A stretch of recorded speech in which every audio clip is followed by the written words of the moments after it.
여러분, 잠깐 이 질문에 대해 생각해 보십시오. 세상에서 가장 낮은 곳에 있는 사람이 세상에서 가장 귀한 생명을 구한다면 그 이후의 이야기는 어떻게 펼쳐질까요? 오늘 제가 여러분께 들려드릴 이야기는 바로 그 질문에서 시작합니다. 권력도 없고 돈도 없고 이름조차 제대로 불려본 적 없는 두 사람이 있었습니다. 그들은 조선의 어느 남쪽 끝 작은 고을, 장터 구석에서 남은 밥을 얻어먹으며 하루하루를 버티던 거지 부부였습니다. 그런데 어느 혹독한 겨울밤, 이 두 사람의 손에 운명이 찾아옵니다. 눈보라가 세상을 뒤덮은 그날 밤, 다리 밑에서 들려온 아주 작고 가느다란 울음소리 하나가 두 사람의 인생을, 그리고 한 아이의 운명 전체를 바꾸어 놓게 됩니다. 그 아이는 훗날 조선 전체를 뒤흔드는 인물이 됩니다. 왕자로 태어났지만 거지의 아들로 자란 청년. 그리고 그가 선택한 길은 권력이 아니라 사람이었습니다. 지금부터 그 이야기를 시작합니다.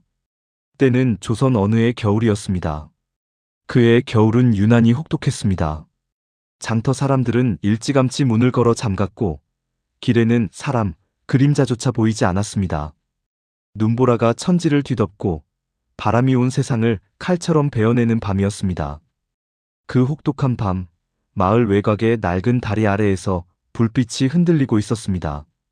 마른 장작 몇 개를 태우며 몸을 녹이고 있는 두 사람, 칠복과 순덕이었습니다. 두 사람은 오래전부터 이 고을을 떠돌던 거지 부부였습니다. 제대로 된 집 한 칸 없었고 먹을 것도 늘 부족했습니다. 그러나 그들에게는 서로가 있었고 그것만으로도 그들은 하루하루를 버텨왔습니다. 그날 밤도 두 사람은 좁은 불빛 곁에 쪼그려 앉아 내일을 걱정하며 조용히 눈을 감으려 하고 있었습니다. 그때였습니다. 눈보라 사이로 아주 가늘고 작은 소리가 들렸습니다. 처음에는 바람 소리라고 생각했습니다. 그 다음에는 어디서 길 잃은 고양이 소리인가 싶었습니다. 그러나 귀를 기울이자 그것은 분명히 사람의 소리였습니다. 그것도 갓 태어난 아기의 울음소리였습니다. 여보, 아기 소리 아니오? 순덕이 눈을 크게 뜨며 일어섰습니다. 칠복도 눈을 비비며 몸을 세웠습니다. 두 사람은 눈더미를 헤치며 소리가 나는 쪽으로 달려갔습니다. 다리 아래, 눈에 반쯤 묻힌 자리에 누더기 천에 쌓인 갓난아기가 있었습니다. 아기의 얼굴은 새파랗게 질려 있었고 숨도 거의 끊어질 것처럼 가빴습니다. 손발은 얼음처럼 차가웠고 눈꺼풀은 힘없이 떨리고 있었습니다. 순덕은 망설임 없이 아이를 품에 안았습니다. 이러다 얼어 죽겠어요. 얼른 온기를 줘야 해요. 칠복은 당황했습니다. 머릿속이 복잡하게 돌아갔습니다. 거지 부부가 갓난아기를 데리고 있다가는 오해를 받을 수 있었습니다. 관아에 신고하는 게 맞는 일이 아닐까 싶었습니다. 관아에 데려가야 하는 거 아니요? 그러나 순덕은 고개를 저었습니다. 안 돼요. 그녀는 아이를 감싸고 있던 누더기 천을 조심스럽게 들추다가 그 안에서 이상한 것들을 발견했습니다. 작고 정교하게 조각된 옥조각 하나, 그리고 찢겨진 채 반쪽만 남은 밀서 궁중에서나 쓸 법한 필체로 빼곡히 적힌 문서였습니다. 마지막으로 흰 비단으로 정교하게 묶인 매듭 하나. 순덕의 얼굴이 단번에 굳었습니다. 이 아이 평범한 아이가 아니에요. 칠복은 그 말의 의미를 완전히 이해하지 못했습니다. 하지만 바로 그 순간 다리 위에서 말발굽 소리가 울렸습니다. 쿵, 쿵, 쿵 묵직하고 빠른 발걸음 소리. 그리고 다리 위에서 아래를 내려다보는 인기척. 칠복이 조심스럽게 눈을 들어 위를 보자 검은 삿갓을 눌러쓴 사내 서넛이 횃불을 들고 다리 주변을 살피고 있었습니다. 그 눈빛은 차가웠습니다. 무언가를 혹은 누군가를 찾고 있는 눈빛이었습니다. 순덕은 아무 말 없이 아기를 자신의 소모 속으로 깊이 품었습니다. 그리고 칠복의 팔을 꼭 잡았습니다. 두 사람은 숨을 죽였습니다. 이윽고 말발굽 소리가 멀어졌습니다. 그날 밤 두 거지는 아이의 목숨을 살렸습니다. 그리고 그 선택은 두 사람이 상상조차 하지 못했던 방향으로 역사를 바꾸게 됩니다. 순덕은 밤새 한숨도 자지 못했습니다. 아기를 품에 안은 채 자신의 체온을 모두 내어주듯 꼭 끌어안고 있었습니다. 아이의 숨이 너무 약해 잠깐만 조용해져도 그녀는 깜짝 놀라 코끝에 손을 대 보곤 했습니다. 칠복도 말없이 장작을 더 구해오고 젖은 누더기를 불가에 말리며 몇 번이고 바깥을 살폈습니다. 누가 다시 찾아오는 건 아닌지, 아기의 울음소리를 들은 자가 있는 건 아닌지, 그날 밤 두 사람은 단 한순간도 마음을 놓지 못했습니다. 새벽녘이 되어 아이가 아주 작게, 그러나 분명하게 울음을 터뜨렸을 때 순덕은 그 자리에 주저앉아 눈물을 흘렸습니다.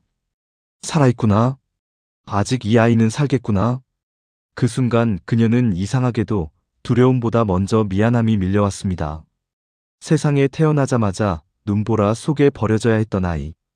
이름도 없이, 품도 없이, 숨조차 빼앗길 뻔했던 작은 생명. 순덕은 아이의 얼어붙은 손을 자기 뺨에 대고 속삭였습니다. 이제 괜찮다. 누가 널 버렸든 오늘부터는 혼자가 아니다. 칠복은 그런 순덕을 한참 바라보다가 조용히 등을 돌렸습니다. 괜히 눈시울이 뜨거워졌기 때문이었습니다. 그는 평생 남의 남은 밥을 얻어먹으며 살았고 자기 힘으로 지켜낸 것이 거의 없는 사람이었습니다. 하지만 이상하게도 그날 밤만큼은 생각했습니다. 비록 가진 건 없어도 이 아이 하나만은 자기 목숨처럼 지켜야겠다고. 며칠이 지나도록 두 사람은 아이를 관아에 데려가지 않았습니다. 아이는 살아났습니다. 순덕의 품 안에서 점차 온기를 되찾은 아기는 조심스럽게 눈을 뜨고 세상을 바라보기 시작했습니다. 순덕은 그 눈을 보는 순간 결심했습니다. 이 아이는 내가 지킨다. 그녀는 아이를 보며 말했습니다. 이 아이는 사람을 살리며 살았으면 좋겠어요. 사람을 먼저 생각하는 사람이 되었으면 해요. 그래서 아이에게 이름이 생겼습니다. 인서. 어진 마음으로 세상에 상서로움을 가져다 줄 아이라는 뜻이었습니다. 칠복은 작은 항아리를 파내어 옥조각을 그 속에 담아 깊이 묻었습니다. 밀서와 비단 매듭은 순덕의 낡은 바느질 상자 밑바닥에 조심스럽게 숨겼습니다. 그리고 두 사람은 이웃에게도 장터 사람들에게도 아이의 출생에 대해 아무것도 말하지 않았습니다. 그저 늦게 얻은 자식이라고 했습니다. 사람들은 반쯤 믿고 반쯤 의심했지만 거지 부부가 아기를 돌보는 모습이 기특하다며 가끔 젖동량과 헌옷을 내어주기도 했습니다. 그렇게 인서는 세상에서 가장 낮은 자리에서 세상 가장 따뜻한 손 안에서 자라나기 시작했습니다. 세월은 빠르게 흘렀습니다. 10살이 된 인서는 장터에서 가장 빠르고 가장 눈치 빠른 아이였습니다. 그는 심부름을 잘했고 손재주도 뛰어났습니다. 무거운 짐을 드는 어른을 보면 먼저 달려가 도왔고 길에서 넘어진 노인을 보면 말없이 부축했습니다. 장터 사람들은 인서를 볼 때마다 흐뭇하게 웃었습니다. 그런데 인서에게는 남다른 능력이 하나 있었습니다. 바로 사람을 살피는 눈이었습니다. 아무리 바쁜 장터에서도 인서는 누가 힘들어하는지, 누가 아픈지, 누가 도움을 필요로 하는지를 금방 알아차렸습니다. 그리고 그냥 지나치지 않았습니다. 그날도 그랬습니다. 장터 한가운데 우물가에서 아이 하나가 발을 헛디뎌 우물 속으로 떨어졌습니다. 사람들이 비명을 지르며 몰려들었지만 아무도 선뜻 나서지 못하고 있었습니다. 인서는 이미 달리고 있었습니다. 근처 가게에 걸려있던 밧줄을 낚아채더니 한쪽 끝을 자신의 허리에 묶고 다른 끝을 우물 옆 기둥에 단단히 메었습니다. 그리고 망설임 없이 우물 안으로 내려갔습니다. 얼마 지나지 않아 인서는 아이를 품에 안고 올라왔습니다. 장터가 조용해졌습니다. 그리고 다음 순간 사람들의 박수와 탄성이 터져나왔습니다. 저 아이 보통 아이가 아니야. 사람들은 웅성거렸습니다.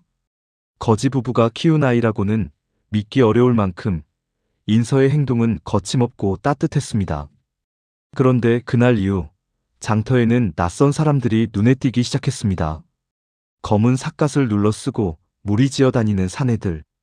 그들은 장터 구석에 서서 인서를 유심히 바라보곤 했습니다. 그리고 아무것도 사지 않고 조용히 사라졌습니다. 칠복과 순덕은 그 사내들을 알아보았습니다. 20해 전 그 눈보라 치던 밤, 다리 위에서 아래를 내려다보던 그 눈빛과 같은 사람들이었습니다. 두 사람의 가슴이 철렁 내려앉았습니다. 다시 10년이 흘렀습니다. 20살이 된 인선은 장터에서 가장 믿음직한 청년으로 자랐습니다. 그는 글을 읽을 줄 알았습니다. 어릴 적 장터를 오가는 서당 훈장에게서 몰래 글자를 배운 것이 계기가 되었습니다. 이후 인선은 독학으로 글을 익혔고 장터에서 억울한 일을 당한 사람들의 문서를 대신 써주기도 했습니다. 사람들은 인선을 좋아했습니다. 거지 출신이라는 사실은 여전히 그의 발목을 잡았지만 그의 진심만은 누구도 무시할 수 없었습니다. 그런데 그의 겨울, 인서의 세상이 갑자기 무너지기 시작했습니다. 아버지 칠복이 병으로 쓰러진 것입니다. 인서는 약을 구하러 온 고을을 뛰어다녔습니다. 그러나 쉽지 않았습니다. 그 고을의 약재는 거의 모두 대감 이문석의 손에 들어가 있었습니다. 이문석은 고을에서 가장 큰 권력을 가진 자로 약재를 독점하여 터무니없는 값에 팔고 있었습니다. 돈이 없으면 약을 구할 수 없었습니다. 인선은 이문석의 집 앞에서 무릎을 꿇었습니다. 제발 약재 한 첩만 팔아달라고, 나중에 반드시 갚겠다고 빌었습니다. 이문석의 대답은 단호했습니다. 거지 자식이 무슨 약값을 갚는다는 것이냐.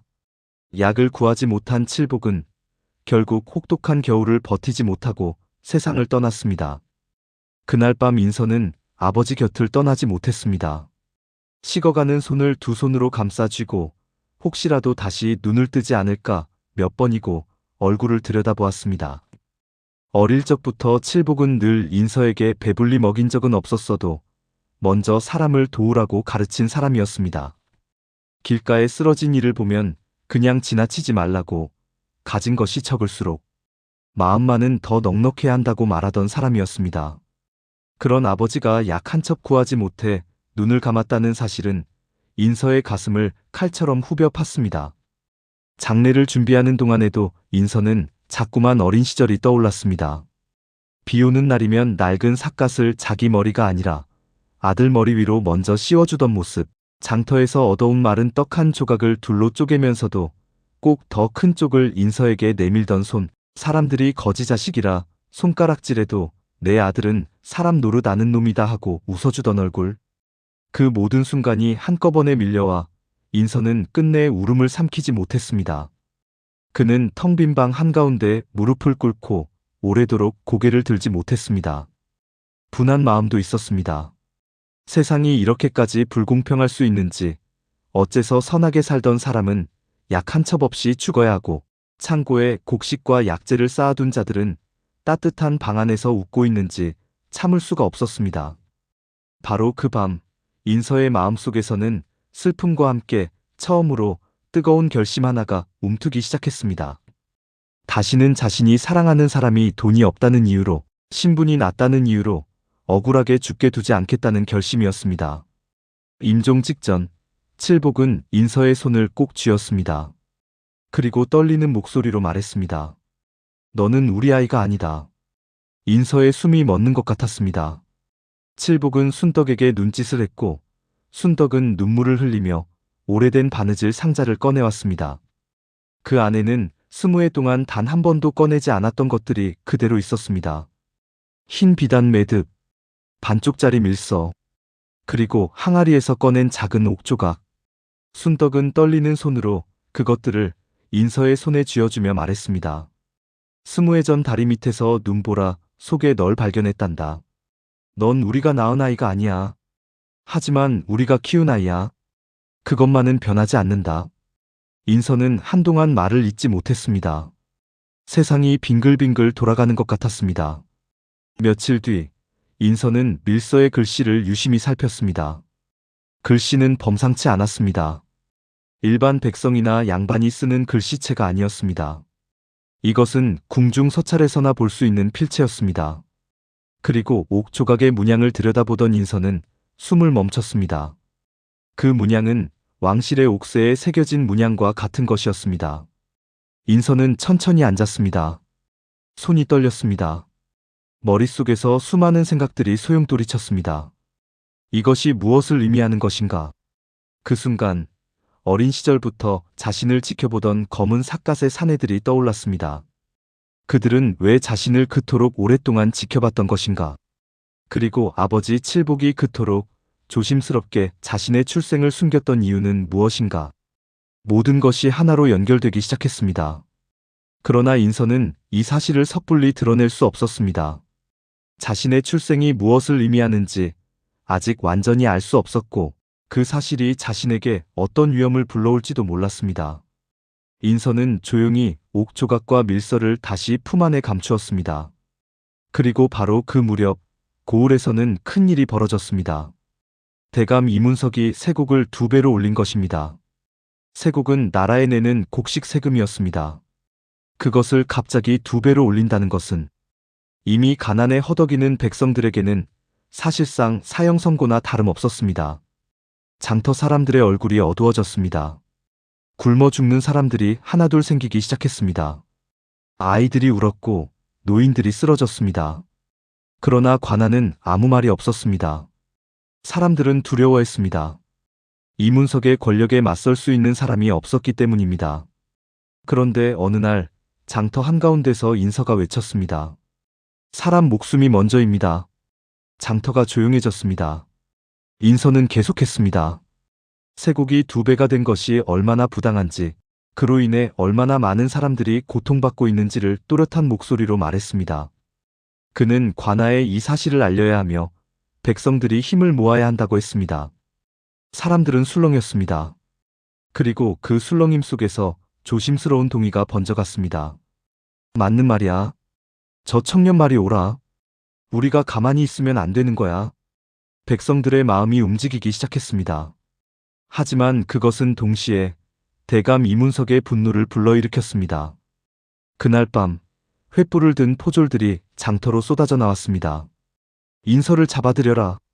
인서는 끌려갔습니다. 사람들은 아무것도 할 수 없었습니다. 유치장은 차가웠습니다. 그리고 어두웠습니다. 인서는 그곳에서 처음으로 자신의 정체를 직접 들었습니다. 이문석의 신복이 찾아왔습니다. 그는 차갑게 웃으며 말했습니다. 네가 누구인지 알고 싶냐? 조선에는 20해 전 갑자기 사라진 왕자가 있었습니다. 그 왕자는 태어나자마자 정치적인 이유로 궁 밖으로 내보내졌고 그 이후의 행적은 철저히 감춰졌습니다. 왕실은 공식적으로 그 왕자의 죽음을 선언했습니다. 그러나 사라진 왕자는 죽지 않았습니다. 인서의 오른쪽 어깨 안쪽에는 태어날 때부터 있던 작은 흉터가 있었습니다. 왕실에서 갓난아기에게 새긴 표식이었습니다. 그리고 그 표식은 비단 매듭의 문양과 정확히 일치했습니다. 네가 바로 그 왕자다. 인서는 말이 나오지 않았습니다. 신복은 계속했습니다. 이문석이 20해 전 그 왕자를 제거하려 했던 자였다고. 그리고 왕자가 살아있다는 사실을 알게 된 지금, 이번에는 반드시 죽이려 한다고. 인서는 고개를 들었습니다. 두려움이 없지 않았습니다. 그러나 그 두려움 너머로 단단한 무언가가 느껴졌습니다. 나는 칠복과 순덕의 아들이다. 나는 그 사람들의 이름으로 살아왔다. 그것이 내 삶의 뿌리다. 그 생각은 흔들리지 않았습니다. 사흘째 되던 새벽이었습니다. 유치장 문이 갑자기 열렸습니다. 암행어사 출두다. 순식간에 고을이 뒤집혔습니다. 어사는 마패를 높이 들었고 이문석의 집은 포위되었습니다. 포졸들은 어사 앞에서 무기를 내려놓았고 이문석은 바들바들 떨며 마당에 꿇어앉았습니다. 그리고 어사의 손에는 밀서의 나머지 반쪽이 들려 있었습니다. 두 반쪽이 맞붙었습니다. 그리고 그 문서에 적힌 내용이 드러났습니다. 20해 전 어린 왕자를 몰래 제거하려 했던 계획. 그 음모를 꾸민 자의 이름 이문석. 대감은 체포되었습니다. 장터 사람들이 몰려 나왔습니다. 인서가 풀려나는 것을 보며 사람들은 환호했습니다. 그러나 인서의 얼굴은 기쁨보다 복잡한 감정으로 가득 차 있었습니다. 그는 하늘을 바라보았습니다. 그리고 조용히 중얼거렸습니다. 아버지 어머니. 며칠 후 인서는 궁으로 불려갔습니다. 임금은 조용한 편전에서 혼자 인서를 맞이했습니다. 화려한 용상도 많은 신하들도 없었습니다. 임금과 인서, 단둘만이 마주 앉았습니다. 임금은 오랫동안 인서를 바라보았습니다.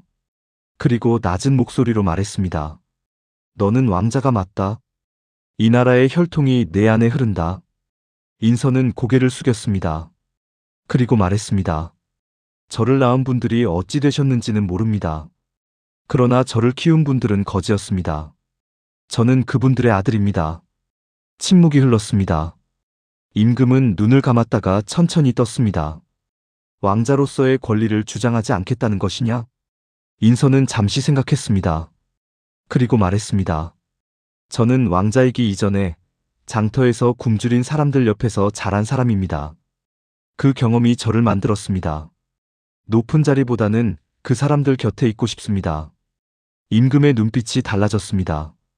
그는 천천히 고개를 끄덕이며 말했습니다. 그 마음이라면 왕자보다 더 큰 일을 할 수 있을 것이다. 인서는 고을로 돌아왔습니다. 그리고 그로부터 몇 년에 걸쳐 그 고을에는 새로운 제도들이 하나씩 생겨났습니다. 첫 번째는 의창이었습니다. 흉년이나 재난이 닥쳤을 때 가난한 백성들에게 곡식을 나누어주는 기관이었습니다. 인서는 자신이 직접 운영 방식을 설계했습니다.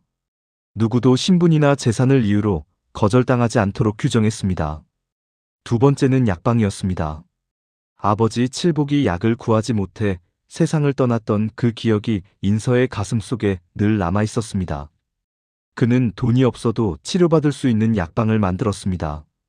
고을의 의원들이 돌아가며 그곳에서 병자를 돌보았습니다. 이 두 제도를 만든 것은 왕자가 아니었습니다. 그것은 거지의 아들이었습니다. 장터 사람들은 인서를 불렀습니다. 관직도 없고 화려한 칭호도 없었지만 사람들은 그를 그냥 인서라고 불렀습니다. 그리고 그 이름 하나로 충분했습니다. 첫눈이 내리던 어느 겨울밤이었습니다. 인서는 혼자 장터에 서 있었습니다. 눈이 소리 없이 내리고 장터 곳곳에서 사람들이 서로를 돕는 모습이 보였습니다. 따뜻한 국밥을 나눠 먹는 사람들, 무거운 짐을 함께 드는 이웃들, 아이의 손을 잡아주는 노인들. 인서는 조용히 중얼거렸습니다. 귀한 사람은 태어나는 것이 아니라 사람을 먼저 살리는 사람입니다. 그 말이 바람에 실려 퍼졌습니다. 눈은 밤새 내렸습니다. 그러나 장터는 따뜻했습니다. 이 이야기는 지금도 전해 내려옵니다. 왕자로 태어났지만 거지의 아들로 살았던 청년. 그는 권력이 아닌 사람의 마음으로 세상을 바꾸었습니다. 그리고 그것은 20해 전 혹독한 눈보라 속에서 한 아이를 품에 아는 두 사람의 마음에서 시작된 것이었습니다. 칠복과 순덕. 이름 없는 두 사람이 세상에 남긴 것은 재산도 권력도 아니었습니다. 그것은 한 사람의 따뜻한 마음이었습니다. 그리고 그 마음이 세상을 바꾸었습니다. 여러분, 오늘 이 이야기가 어떻게 느껴지셨나요? 사람의 신분이 그 사람의 가치를 정하지 않는다는 것. 진심으로 사람을 살리는 마음이 어떤 권력보다도 더 오래 기억된다는 것. 그것이 이 이야기가 우리에게 전하는 말이 아닐까요? 오늘 영상 여기까지입니다. 끝까지 봐주셔서 감사합니다. 이 이야기가 마음에 남으셨다면 좋아요와 구독 잊지 말아주세요. 그리고 댓글로 여러분의 생각도 들려주세요. 다음 이야기로 찾아뵙겠습니다. 감사합니다.